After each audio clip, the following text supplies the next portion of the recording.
When I'm walking down the street. I do want to say to Doni and many of you in this room that over a very long career in this city, all of you have helped me and my colleagues tell the truth and to try to tell.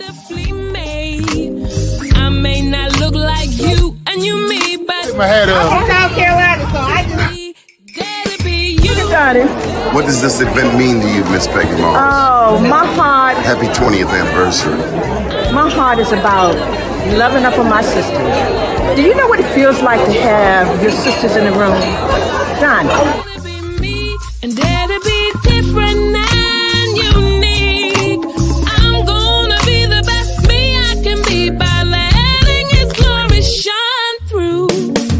I am beautiful, I am blessed, but not just what you see in the flesh. I'm free from people, free from myself. The doctor lived next door to the janitor, to the reverend, and the lawyer. We were together. Now we get so high and mighty that you create stress for your society because you don't like poor black folks either. That's a health problem. Get yourself together so I can stop being taking care of geriatric people and get back to pediatrics. I thank you, Doni, for all you've done. Let's keep doing it all the more.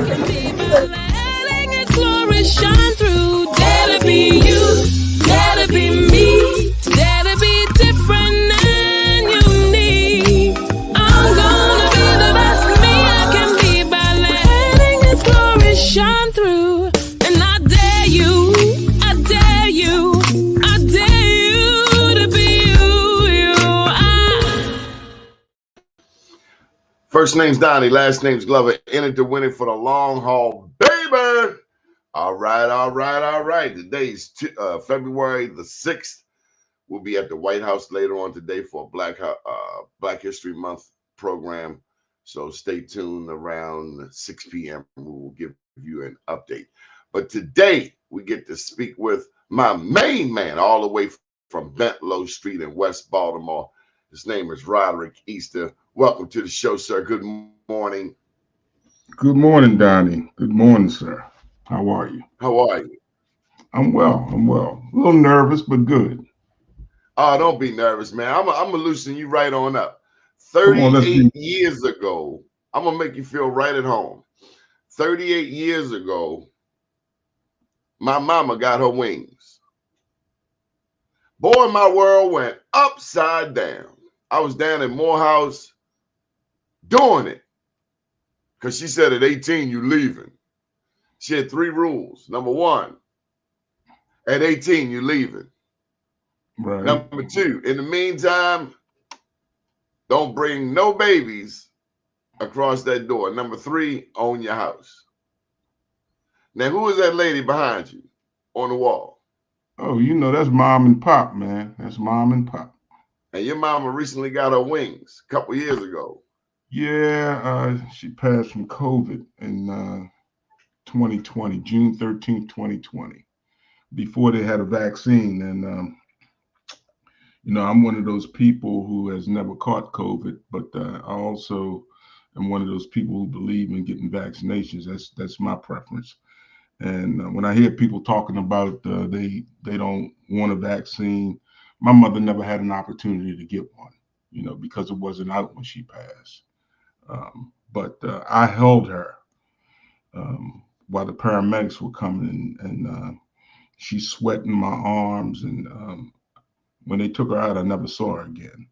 But I've never caught COVID. So maybe I'm one of those people whose body is immune to the disease, but I still make sure I protect myself and protect others by getting vaccinated. Okay. That's my. So we got to say her name. My mom's name was Lily. What was yours? Mary Josephine Easter. Okay. Now, I had a grandmother lived around the corner from you. Her name was Mary. She lived on Harlem Avenue, 2423. What was her name? Mary Murray. Mary Murray. No. Don't say Mary Murray, because my father come back and haunt you. He said, boy, whatever you do, don't call her Mary Mary. It was Mary Murray. Mary Murray. Yeah. That's too close. Well, I got what you're saying. I got what you're saying. You know, the old neighborhood, man, that was special, man. It's things aren't the way they used to be. But What was your favorite day in the old neighborhood? I don't Besides know. the holidays, what was the greatest day on Betlow Street? Sundays. No, man, the greatest day in the year. The greatest day in the year. You know, there was so many great days around there, man. You know, No, man, the day of the James Mosher Parade. well, you know, even before that, Donnie, the James Oh, Mosher that's Parade right. was awesome. But even before that, this is how this community was on Sunday. Because my dad had a '62 Oldsmobile, and before that, he had a 1955 Oldsmobile. And we didn't care, you know, who you were in the community. The whole community packed in cars, and we went to Fort Smallwood Beach on Sundays. And if you didn't have a car, you just jumped in whatever car you could get in. And if you didn't have food, you got fed when you got there. That's the kind of neighborhood we grew up in.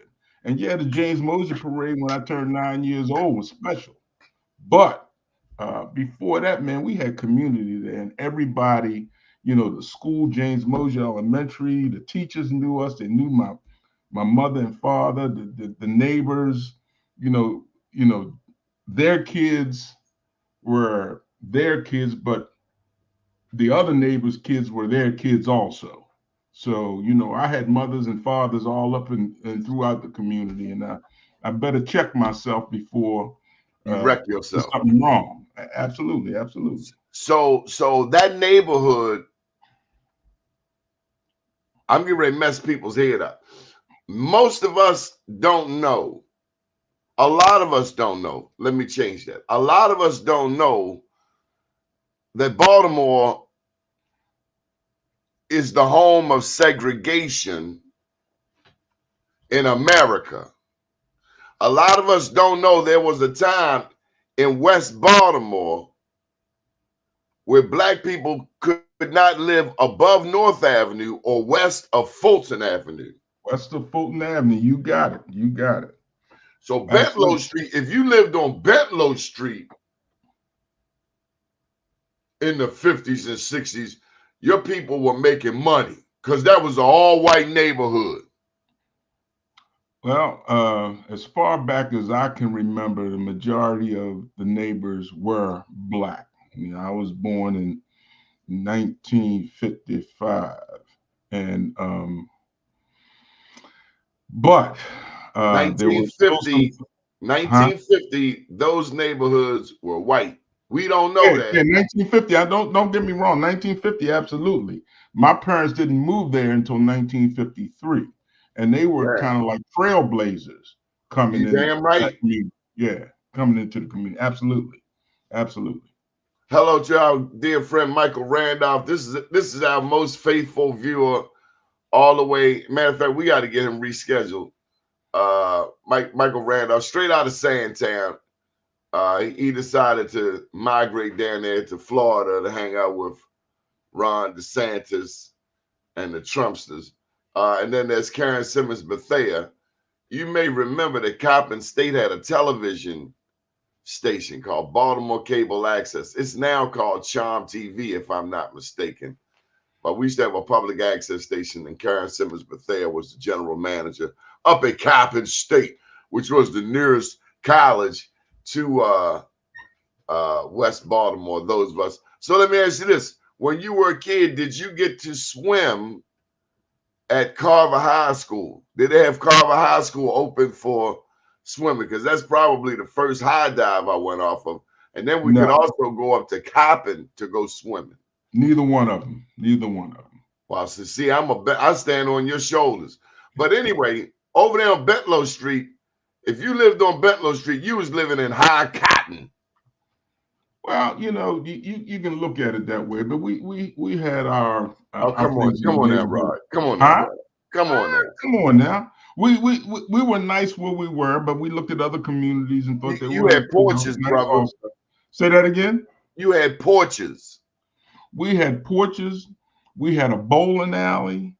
Oh my God, Lafayette Avenue bowling alley. We had movie theaters, the bridge down on Edmondson and Pulaski. We had Fox's Menswear, Union Beef, the Rundle Ice Cream Parlor.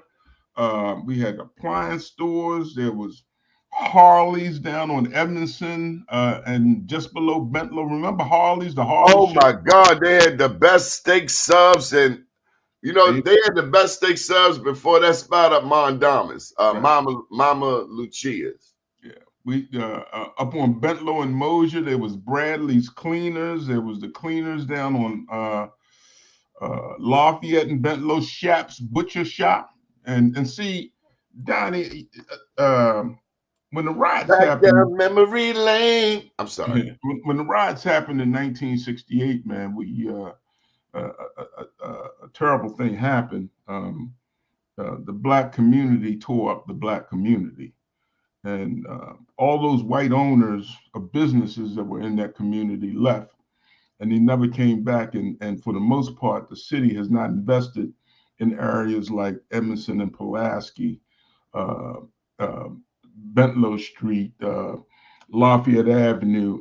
Those areas have pretty much turned into havens for drug dealing and addiction. And those areas have not been touched. Some of them have not been touched to this day. There was a Acme warehouse right there at the end of the bridge.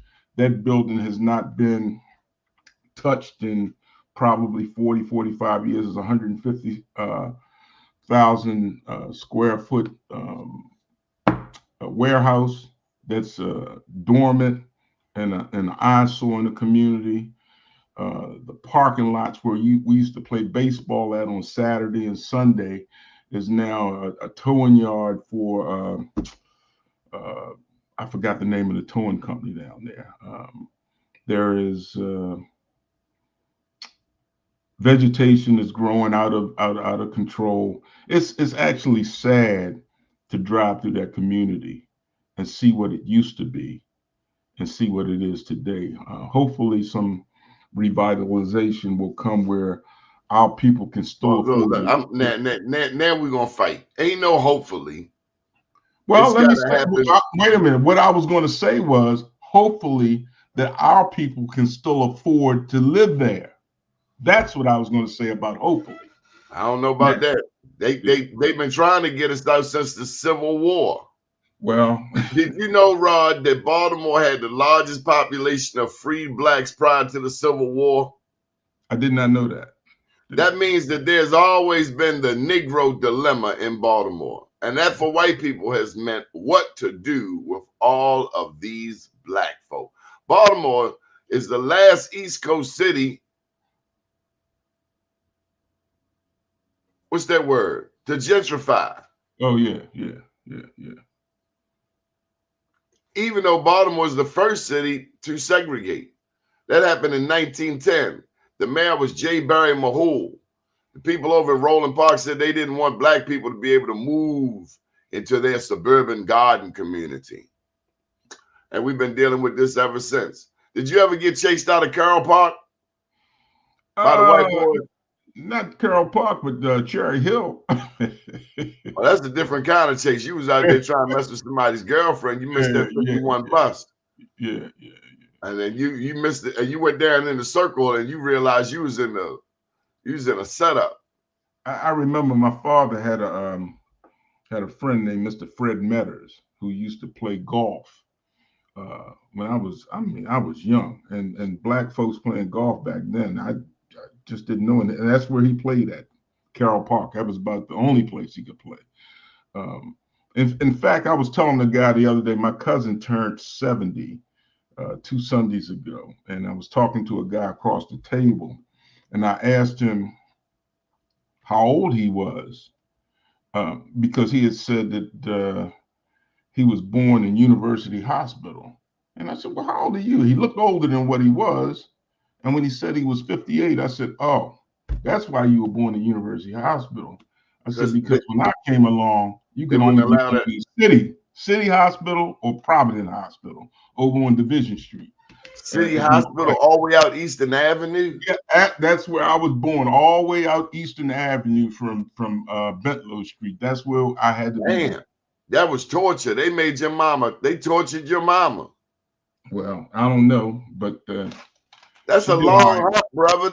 I used to have to catch the bus out there for work. I worked at the National Institute of Drug Abuse out there, also the National Institute on Aging.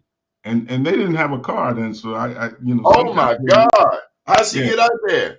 I don't know. I don't know, but I know it was on Thanksgiving Day, so they probably weren't prepared, but they made it. They made it. That's where you had to go, City Hospital or Providence Hospital. I was born in Providence. Okay, yeah. On Division Street. That's where it was. Absolutely, absolutely. I remember I broke my ankle years later. I had to go to Providence up Liberty Heights. Man, I laid on that gurney for about 8 hours with a broken ankle. They just looking at me. I'm looking at them. They looking at me. I'm looking at them. Like, you gonna give me a damn cast or something? Right. Yeah. Tell me the significance of James Mosher Baseball. Oh man, it's so. What team did you play for? I played for the championship Mets. We won the championship in 1976. Well, I played for the Yankees from 1965 through 68. Who's that, Coach Neal? No, Frank Taylor. Oh, this was before Coach Neal. Frank Taylor. You know, most of our coaches back then were old Negro Leagues ball players. And one of my coaches, Mr. Tommy Tyree, played in the Negro Leagues. Mr. Simmons played in the Negro League. I remember Mr. Simmons. He had hair like Daddy Grace, didn't he? Yeah.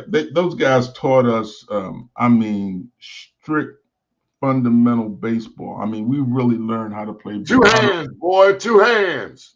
Get down on your knees, block the ball, how you run the bases, touch the inside corner with your left foot, turning the bases. I mean, how you would catch a fly ball, but they also taught us the importance of teamwork and character and respect. Our parents never dropped the kids off as a babysitting tool for them. Our parents actually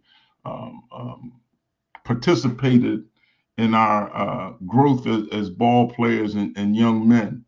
When they had family day at James Mosher, they had a baseball game. They had the mothers from the National League play the mothers of the kids from the American League, and my mother played third base, and she was named Brooks Robinson because she could ball a little bit, man. And it was a great day, man. I mean, I didn't know the parents, the mamas played. My mama wasn't coming down. It wasn't the dad; it was the mothers played, and the daddies were out there too, man. We had mothers and fathers out there, so. Most of the time, dads were cooking on the grills, and moms were out there playing softball. So it was. Wow. Truth be told, let me tell you something. The moms never got enough credit in my day. Well, they should have let the women run the league, and I'll tell you that too. I'll say that. I don't care who like it. They should let the women run the league. I don't know. I'm still active with the James Mosher Association, a sponsor team, and. Some of the guys who like JP Grant, he's a big contributor. The other guys that played are still. Doc Cheatham talk a lot of trash. Like he said he was a star player. He said he struck out Kurt Smoke. Oh, he may have, but that was before my time. Doc is old. And it's like that day of having. The parade day having A.D. Anderson, the real A.D. Anderson from the Chevrolet with his cowboy hat on, the actual A.D. Anderson used to be in that parade. All the different corporate sponsors that came down Emerson Avenue and turned, and the bands, and a big parade. The mayor. It was just an awesome event, man, and it's changed now to. Whoever can get in the parade gets in the parade, but we still make that. Boy, if they even have a damn parade, come on now. They will have one this year. We've already made a decision, and it's already contracted. There will be a James Mosher parade this year.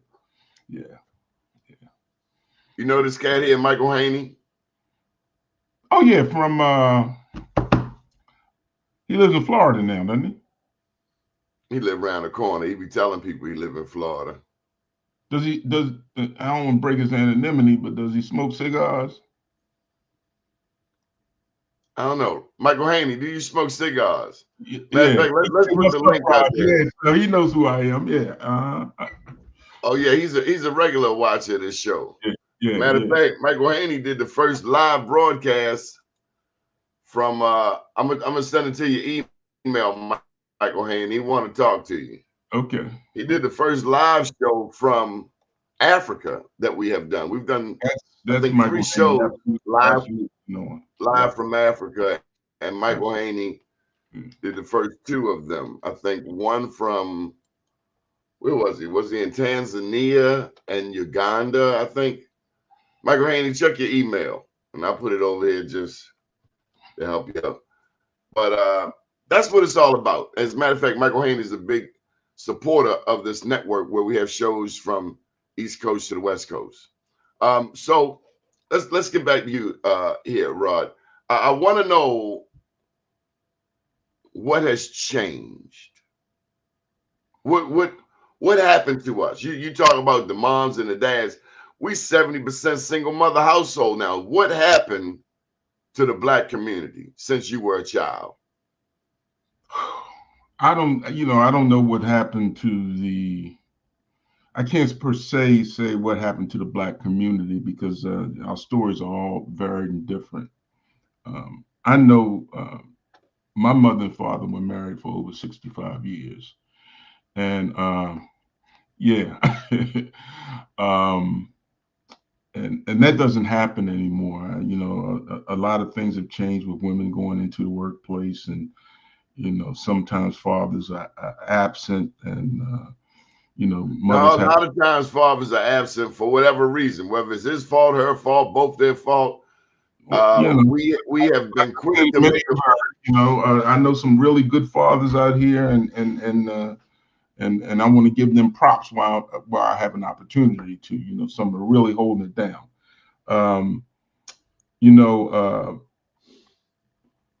When I talked about 1968 and the riots, and what happened in some of our communities across the city, some things happened to me too. I got involved in substance abuse. I don't have any problem talking about that, because every time I bring that up, there's somebody who can relate, and mostly everybody can relate, whether it's them or somebody in their family or neighbor or somebody they know. I went to City College. You went to shit. Almost cuss. You went to Baltimore City College. Don't make me come through the screen at you. You know how I am about that. You see the orange. This ain't just for Morgan State. My son and my daughter came out of Poly, man. Show some respect, man. Well, all I can say about them is they made some mistakes in life. We can count though. Went to Morgan,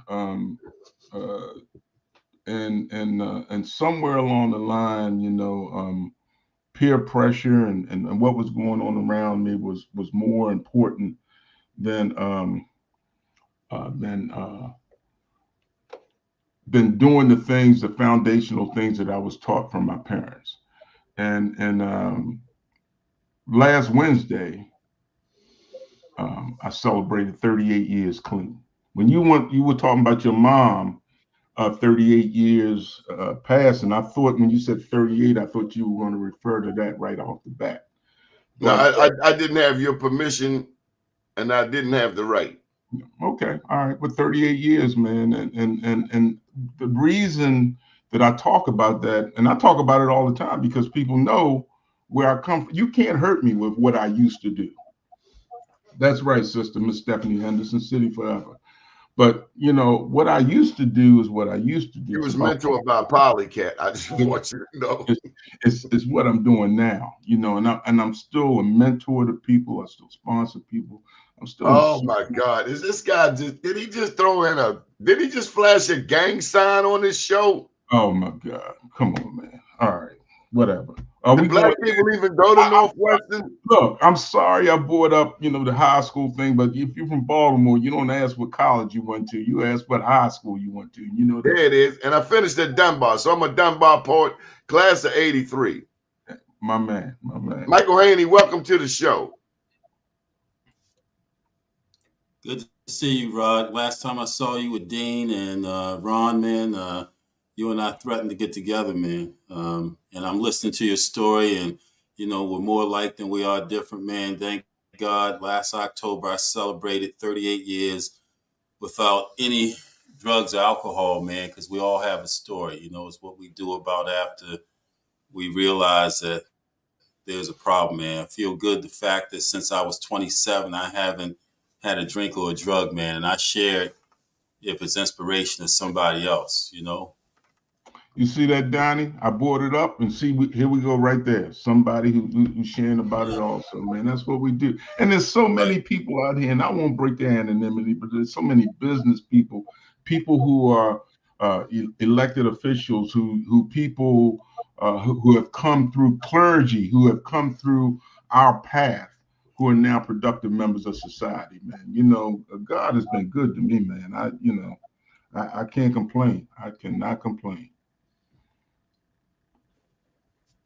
Well, what do you think of the city of Baltimore today, Michael Haney? Yeah, I see that. What'd you say, Donnie? So what do you think about the city of Baltimore today? I mean, they got legislation going down that if you have been smoking marijuana in your car, they're debating whether or not the police can pull you over when they smell what the young people call loud. Yeah. Well, my opinion is probably biased because I just feel like marijuana was a gateway drug for me. And when I said in our meetings, not everybody that I know who smokes marijuana turns into be a full-blown addict. But every addict that I know started off smoking marijuana. And if you're willing, if you're willing to take that opportunity with your life or your child, being able to accept that with your child, whether marijuana is going to be good for them or whatever like that. We came up when there was a thing called tough love. You got tough love from your parents and your and neighbors and things of that nature. And at that point in time, you may not have understood. You thought they were being stupid or being mean. But once you have an opportunity to look back at that time and really, I've listened to everything that was said to me, but I did what I wanted to do. I didn't want to learn from other people's experiences, people who really cared about me. So, thank God I was able to live beyond the horrors of addiction and wake up and some of the things, that I pray for in the morning, Donnie, and I pray about, and I thank God that, that I've got a roof over my head, because hallelujah. You don't even think about that I can walk down the hallway and turn the water on and it comes on and it's clean. Hallelujah. That I can go to the closet and have a choice of what clothes I'm going to put on. I can Hallelujah. and have a choice of what food I'm going to eat. I can have a choice of going outside and decide which vehicle I'm going to drive. Hallelujah. Those are things that some people take for granted, that some people don't experience. There's still homelessness in this city. There's still addiction going on in this city. There's still children whose parents are addicted, who don't have any direction or hope. And I pray for those kids, man. I pray for my family. I don't know what day that somebody may not make it through the day, and I just thank God for waking up and for the things that I have, because it is not promised. It is just not promised. Looking back at it, man, all the messages were given to me just like we give to these young people now, but it's their choice. I remember saying, my father was stupid. You know, he didn't know what he was talking about. But I guess I'm stupid now. But I do know what I'm talking about, and because I've lived it just like he did. Um, so you know, Baltimore has its challenges, man. You know, when we grew up, the things that we're talking about that we could do, you just can't do it now. If you say something to somebody about their kid, in most cases, you're going to get some flashback, and the kids are disrespectful. Uh, some of this music that's out here is just you know, if you grew up listening to Stevie Wonder and Marvin Gaye, and you know all of that was happy music or it had a message, the Temptations, you know, now this stuff is like, wow, is this what they singing about, and this is what the kids are listening to? Do they have a do they even have a shot with this mess? What gets me are the videos of naked people all on social media. It is nothing. I mean, back in the day, you go sneak into your daddy's magazines, but now, my God, you can't even go online without seeing a naked hind parts. Well, you know, Donnie, even to take that It's further, somebody's grandmother, man. Somebody's grandmother. Her whole backside is out. well, even in you know where this starts off at is like if you take a picture of a female now, or a female posts a picture of themselves, they don't post a picture of their face. They post a picture of their backside. You know, and if you say something about it, you out of line. But times have changed, man. I don't know how we get back. You know, We won't be taking her to home to meet mom.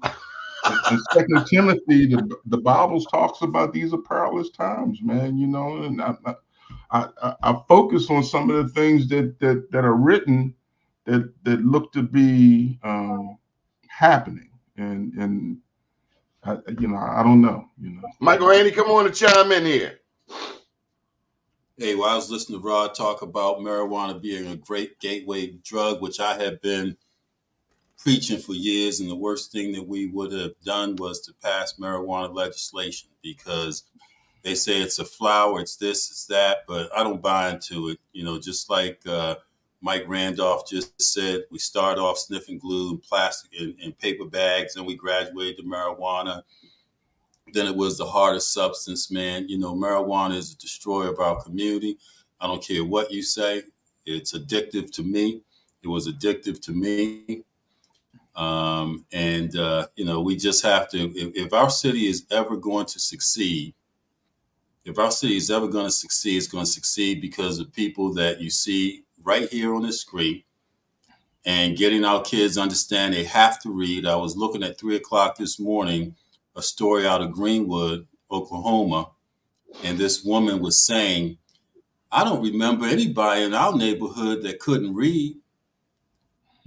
Here we are in the 21st century, which is the basic premise for anyone being successful. We're not saying graduate school, because I remember Glenwood and all those guys that were gangster in Evanston Village growing up, they always had a Baltimore Sun in the back of their pocket. mm-hmm. They may not finish high school, but they could read. Maybe it was just a sports section. Maybe it was a help wanted. But if we're ever to get anywhere as a city, every single one of our kids, children, black, white, pink, purple, have got to be able to read, because that's the means of survival. And we aren't there yet.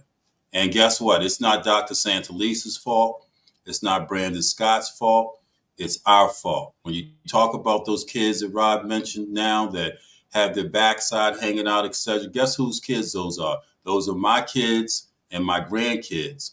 And at some point, I've got to be accountable for what mess we're in, because maybe I did a poor job of raising, and I'm saying I, plurally, when we look at the fact that we handed them the gun, and the gun was a remote control as a distraction because maybe we didn't invest the time, etc.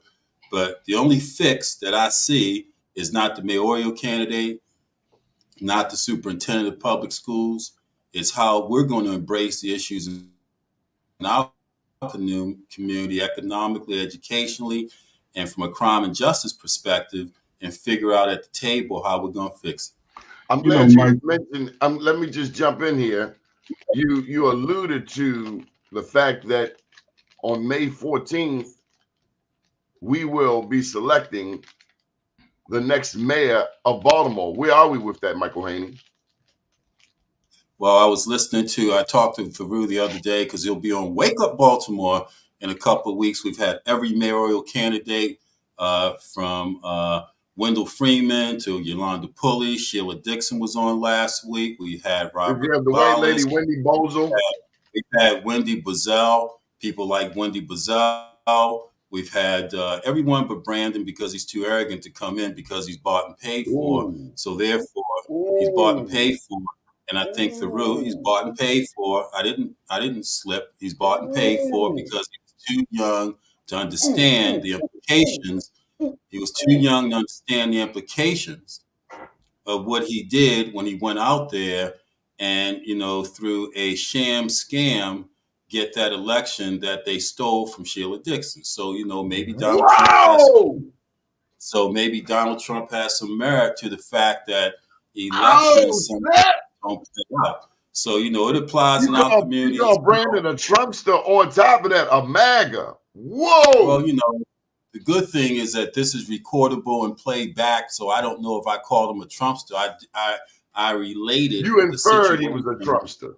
No, I didn't. I Everyone. inferred that the situation of election fraud isn't necessarily just in white communities. The implications of Damn. election fraud all have to do financially. And so the point of it is you can look down at the Harbor Place redevelopment with Bramble and see that fraud down there as they want to build apartment complexes up in the air. Donald Schaefer would roll over in his grave, who lived in Evanston Village with me, if he saw what they were doing for $1, and then they want the city to buy into this. Well, Let's get real about the let me issue. let me jump in because you brought up two topics that you talked about Harbor Place, but before you were talking about reading, and I thought it was I just shook my head when the mother 6 or 8 months or maybe a year ago got on Fox News and said that she blamed the school system for her 10-year-old son not being able to read. And when we were coming up, you started reading at 3 and 4 years old. And Before you before got to you school. go outside to play or watch TV or any of that, homework was checked by your parents. So how can a parent that lives in the same household with a child say that they blame someone else not for their 4-year-old child not being able to read, but for their 10-year-old child not being able to? I just shook my head and said, why are they even airing this? Because this is just crazy. That's why Well, I do media, Rod. That's why people- I'm committed to media. Let me just get this in, Mike. And that's why we need this outlet. Michael Haney, let me publicly thank you for your support of this network. We're able to bring on shows from DC, from New York, from Atlanta, from Oakland, from Miami, all of these things so that we can tell our own story. Thank you. And the other thing, when you brought up the developer about Harbor Place, but let's even go deeper than that. The Acme warehouse that I talked about earlier is in the heart of West Baltimore, right off of Lafayette Avenue, just below Bentlow Street, between Bentlow and Payson. 150,000 square foot warehouse. There's no economic development in that community. There is no food. There's a food desert there. People don't have any place to go where they used to it all the time. There was a grocery store right on the other side of Lafayette Avenue Bridge. It's no longer there. There was bowling alleys, beauty salons, cleaners, movie theaters, all those things that I talked about before. Who you talking about? Tyrone's Chicken, ain't you? Before Tyrone's Chicken, it was Shap's Butcher Shop. It was a full-scale butcher shop there. But this developer signed some type of agreement to purchase that property from the city. No bid.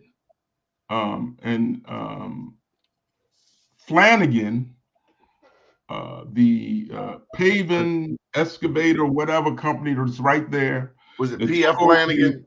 Yeah. That took over the space where the food market used to be on Pressman and Monroe, and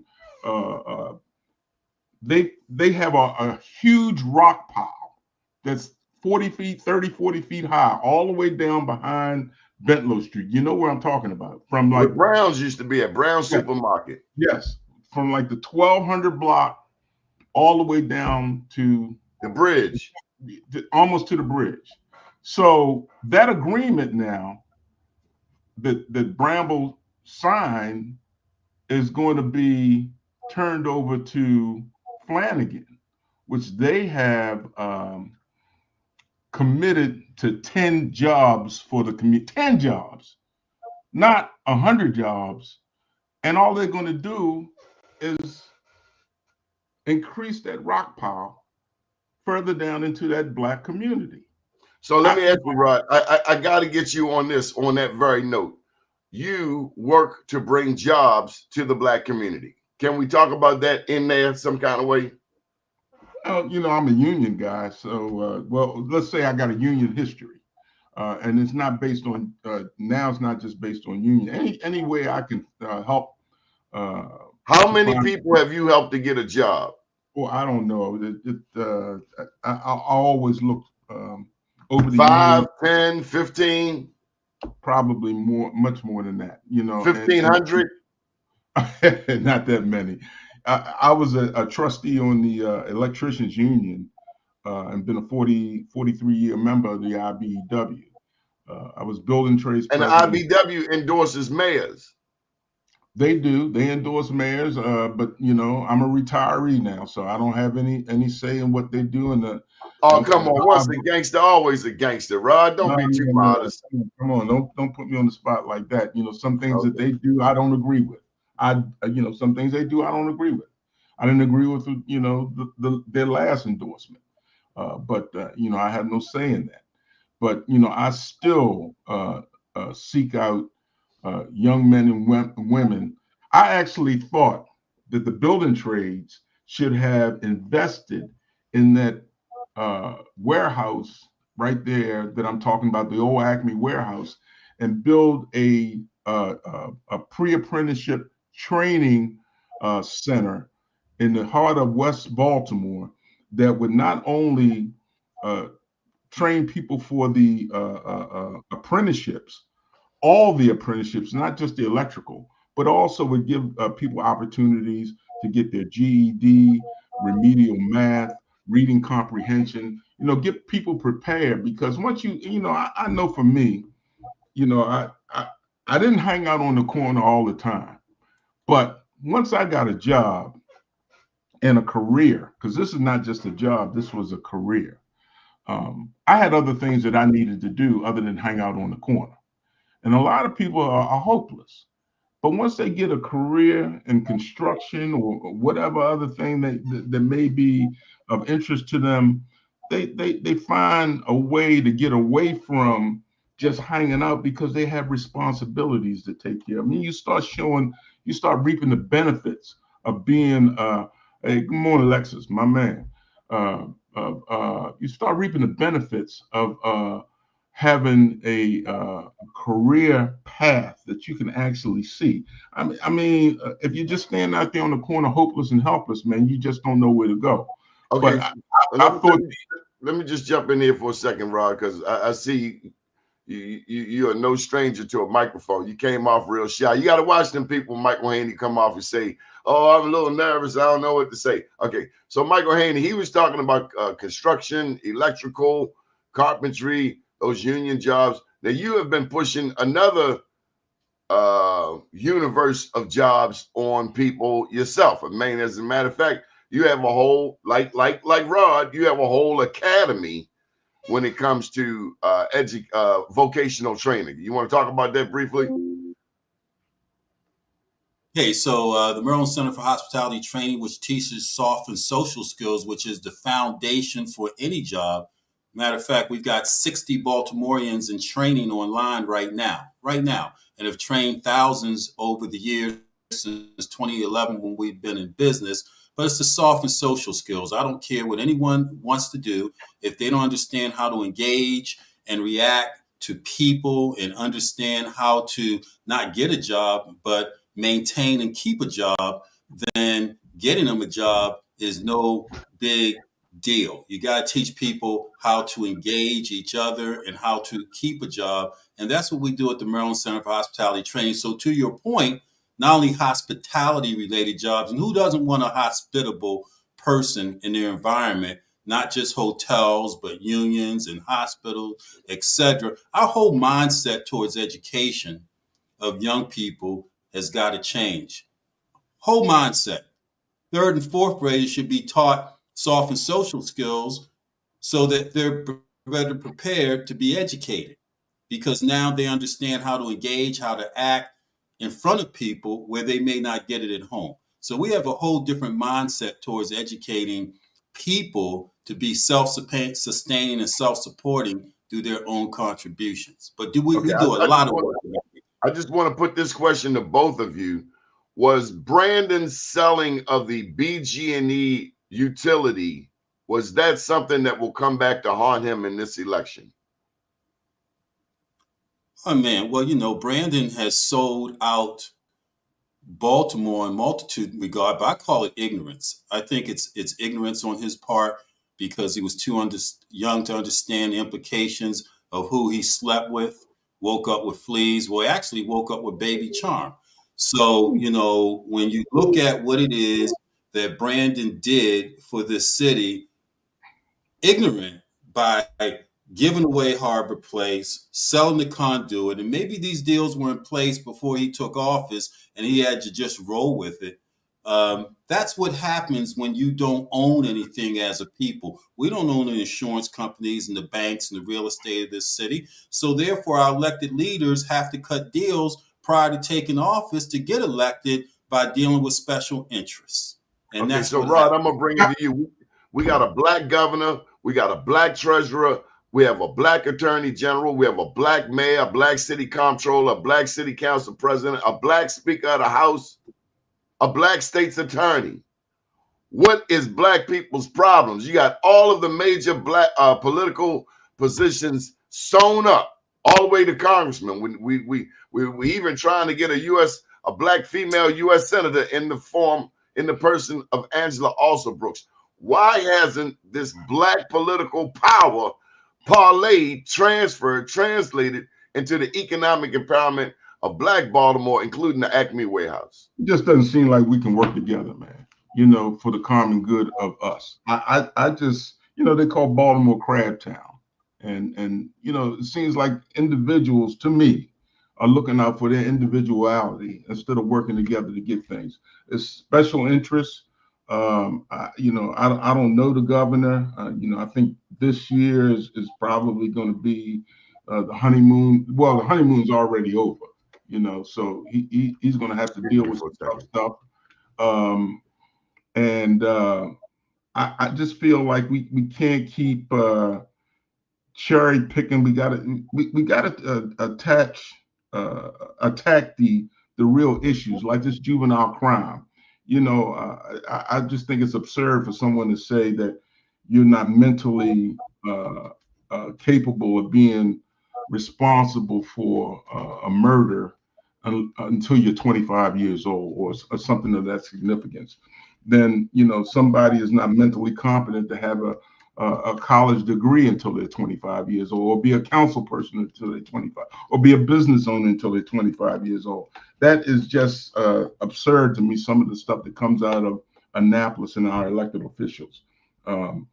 I do have a quick issue, though, here, Donnie, and I hope it only takes me 2 minutes to deal with it. But I have to step away from the camera for a minute. Hey, well, Rod, I hear you, man. You go ahead and step away because Donnie does this. As a matter of fact, Donnie's back now. And to your point, Rod, I am, as you aren't, Rod, and Rod stepping away. I'm not relying on anyone, Donnie, to do anything for me. And that's what's wrong with the Black community. We put all these Black leaders in place who we don't know what deals have been cut in the back doors to get them in place. And then we sit back and wait for them to teach us to read, clean up crime, get us good housing, etc., instead of owning the process as a people. So we leverage all our power away to these individuals like the Brandon Scotts, the Nick Mosby, who, by the way, should absolutely announce today that he's not running because he distorts the credibility of all of us. Let's be honest, man. It's one thing about having our own Black media. I'm not bought and paid for. I support you. You support me. We're not looking for some bank, M&T, whatever, to buy so that they can call you at the end of this show and say, Donnie, why you have Michael Haney open his mouth like that? We'll pull your sponsorship because he told the truth. We're not owned like that. And that's where we have to go as a community, economically, education, where we're not owned, but we own the process.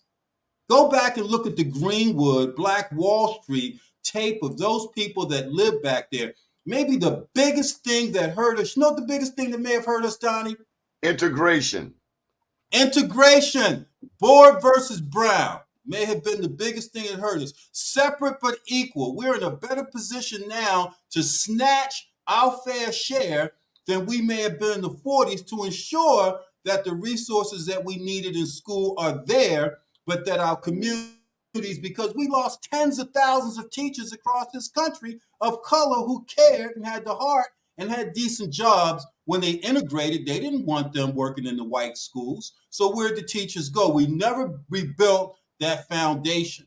Separate but equal, what does that look like? The war in the Middle East is all about that. Look at Turkey, Syria, Iraq, Israel, Gaza. What are they fighting over? They're fighting over. Don't forget Iran. They fighting over the Gaza Iran. Strip because if they can put a canal straight through the Gaza Strip, then Israel can be filthy rich forever.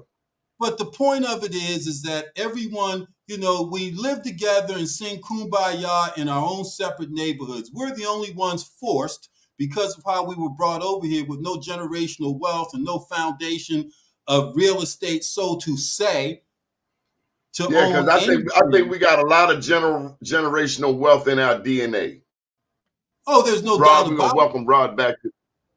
But we need in our pocket. Rod, welcome and back. If I can say, Donnie, before, I'm heading to Africa Monday. We're launching a business, a call center in Africa, in Nairobi with our business partners. I will be happy to broadcast our show with your platform if you want. We're broadcasting on the 18th and 19th of February. There's a mistake. There's a mistake, sir. This is our platform. Yeah, our platform. You're right. Our platform. You're absolutely right, man. But I'll be happy to broadcast. I'm excited as heck. I'm more excited than I was the first time because the business, and I'll show you the website, Donnie, share with you the website. The business consists of 4 owners, and they're all African. An African-American and 3 Africans. Not the illusion of it by having some European. Not that there's anything wrong with it, but this is no fake news. This is the real deal. Let me ask you,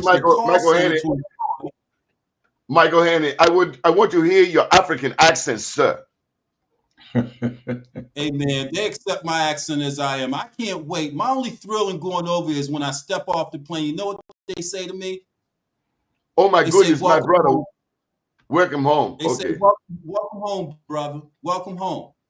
And as you go into the communities, you know that you're home. There's no difference. They got corruption, educational issues, although they pay for education over there. So it has a different value to the people over there than it does over here. And if we ever to get reparations, Rod, reparations should send all of our young people over to Africa to learn about history, heritage, and culture, and the value of education where they pay for it. They had to pay for it through the pandemic when they didn't have work. So there's a ownership of education because education is truly the way. And we're not talking about everybody going to a HBCU or Cornell or Penn. They could be going to that trade building for an apprenticeship, as you said, and Uncle Wayne Baker, a mayoral candidate. we continue to look for mayoral candidates in all the wrong places. Uncle Wayne Baker, running for mayor, interviewed on our show, talked about a trade apprentice school, as you mentioned, Rod, that young people could go to. Well, let me Can just I say this. jump in? I was a political science major at Morgan, but I was a math whiz at City, and I turned out to be an Should have electrician. went to Poly, man. And now, now I'm a consultant and a lobbyist. As a building trades president, I was involved in politics real heavy. But I just wanted to say this: for those people who used to say, my kids got to go to college, apprenticeships, union apprenticeships, give you college credits going through the apprenticeships, and they're free. My son, who's an electrician, made over $250K last year, and that's good money out here. That's good. You can retire now, right? Who? Oh no, he ain't. He's my son. He's not my daughter. Daughters take care of their fathers. But I look at these guys out here making this good money now as journeymen, carpenters and plumbers and steam fitters, and they have a trade that nobody can take away from them. They're getting college degrees. They're getting health insurance, annuities, all of those things that and that time goes fast, man. Because I look at when I started. In fact, I was an apprentice when Harbor Place was coming out of the ground. I worked on Harbor Place coming out of the ground, and 40 some years later, I'm sitting up here on a talk show as a business owner myself, small business owner. But I look at that time, and it went by so fast. There was so much involved in that time, so you don't have the opportunity to really blink. Okay, we only got 3 minutes left. I want to know: does Cuba have the best cigars in the world? Absolutely. Right, Mike? Actually, Rod determined through an authentication process that mines were a fraud. Yeah, I do remember that. It's all about education. It's all about education. So I was educated, and I'm not hiding any fact. Just like Rod said, if I can talk about my addiction, I can definitely talk about being fooled into thinking that a cigar was a perpetrator fraud, like I did for many years before I discovered that. All right, second question. What is the first country that you went to? We'll start with you, Michael Haney. First country I went to? Germany, Europe. Rod? Dominican Republic. All right, third question. Your favorite place in the world, Michael Haney? Dominican Republic. Thailand. Wow. Straight out of West Baltimore. Okay. Who had the best? Look, real quickly, Donnie, on my 30th clean anniversary, I was standing on the top of the hotel that the Hangover was filmed at. I was standing on the top of that building, which was the tallest building in Thailand. On that day, January 28th of 2016. And it just all hit me that look how far I've come. I'm halfway around the world on top of the tallest building. That makes you 38 years clean, huh? And I'm clean. 30 years later, man, the tears started rolling down my eyes, man. I was just thinking about how good God. I know the feeling. Yeah. Any final thoughts, gentlemen? Hey, listen, Donnie. Blessings to Rod. Blessings to you. It's been an absolutely great show. It's a blessing that I got a chance to come on here, man. Wish me well. Safe travels to Africa. I'm excited. When one of us win, all of us win. All of us win, man. Amen, brother. I focus on materialistic value. That's when we win. Hey, Mike, I'm due for a new spear. But also, can you bring me back a blue Masai blanket, blue with a little red in it? You mean a little different than the last one I brought you, another color? Is that what you're saying? Yeah, blue. My favorite color is blue, so I'd like a blue, mostly blue with a little red. Okay, and I'll bring you back a spear chucker too. No. I need one of them African one of them Nairobi, Kenya necklaces. Okay, I Donnie, got you. thanks for asking me to be on this, man. It's been a blast, man. I'm gonna have to tune in more often, and I got a lot of stuff going on around here today, but God worked it out to where it all pans out well. Good to see you, Mike. Stop by and see me sometime, and as always, I got a good cigar for you. Up Absolutely. to date, down tomorrow. Do your day and everything will follow. Nothing to Absolutely. do A but real to do it. cigar. I got to do it regardless of how I feel. I am somebody. Rod and Michael, thank you for being in my life. Somebody. Go Northwestern. City my forever, brother. brother. City forever. And to that special person out there, good morning, world.